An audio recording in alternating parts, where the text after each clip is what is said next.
Hey, I am MissAlicat. I may or may not have hit my record button a little bit early, but that is fine.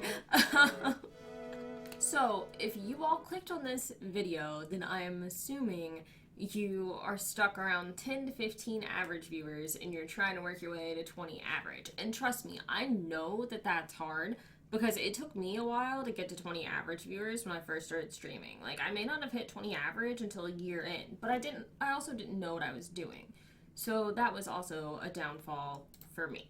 But, so, let's just get straight into it. I'm going to try to make this video decently short, because I know a lot of you have a hard time watching a video where somebody talks too long, and you're like, this is boring, yeah. So I'm gonna make it easy for you guys, hopefully. If I talk for too long, then, you guys can just yell at me. Just go off in the comments. So, first off, you want to focus on your content.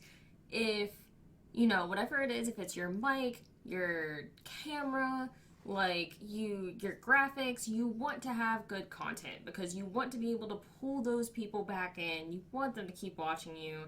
And so that's one of the main things you want to focus on before trying to get to 20 average viewers. You want to make sure that you have a Twitter and Instagram account, and to get to 20 average viewers, you don't have to be super active on social media.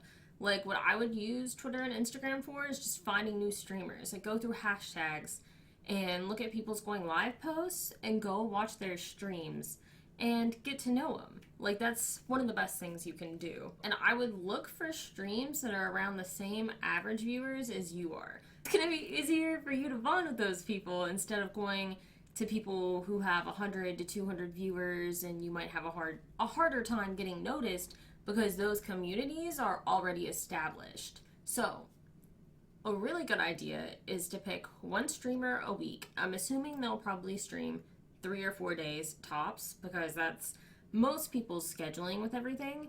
So if they do this, then, pick somebody around 40 to 50 average viewers, or that, get around that area, and you seem to like that person, then choose that one person, get to know them, their community, become friends with people within their community, and then these people are going to come watch you too. And then in between, when this person's not live, watch other streams, and that way other people are getting to know you, but you're focusing on one main community. Another thing that is really important is scheduling. So a lot of people, when they, before you get to the 20 average, they're usually like, oh, well, I need to stream as much as possible to get myself noticed, to hopefully get a big raid, and like, that's not necessarily how Twitch works now. Like, you can't just depend on a raid or a big host, because odds are it's not going to help you grow. What you want to do is you want to stream 3 days a week. That's what I'm at. I stream 3 days a week. So you want to do 3 to 4. Like, I can say, like, you could put a 4th day in there if you want to, but I think, like, 3 is that golden number.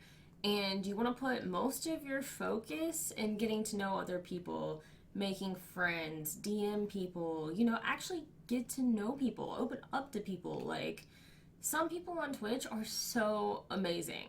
So you should definitely take that time to get to know people. And you also don't want to rush your success. Slow and steady always wins the race.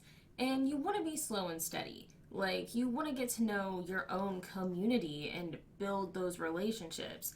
So say if you're rushing, even if it's just to get to 20 average, if you're like, oh, I'm in a rush, I have to get these views, the thing is, you're going to lose those views as soon as you start holding them, or as soon as you stop talking to these people and things like that. So you want the growth to be natural. And as your community gets to know you better, they are more likely to stick around. Like, I have seen communities that are smaller that have, like, their people are always there no matter what, because they worked hard to get to know everybody. And one more thing I will add into this is when it comes to picking out a game, I think it's important to play games lower on the list, even if it's a story mode, because if you're playing a story mode, it's easier to sit there and talk to your chat. Whereas when you're playing a game like Fortnite, that's really hard to do because you're so focused on the game and you're like, I want to win so bad. And then, you might miss somebody coming into your chat that's like, oh, they haven't noticed me yet. I'm bored. I'm going to leave. And people are that way.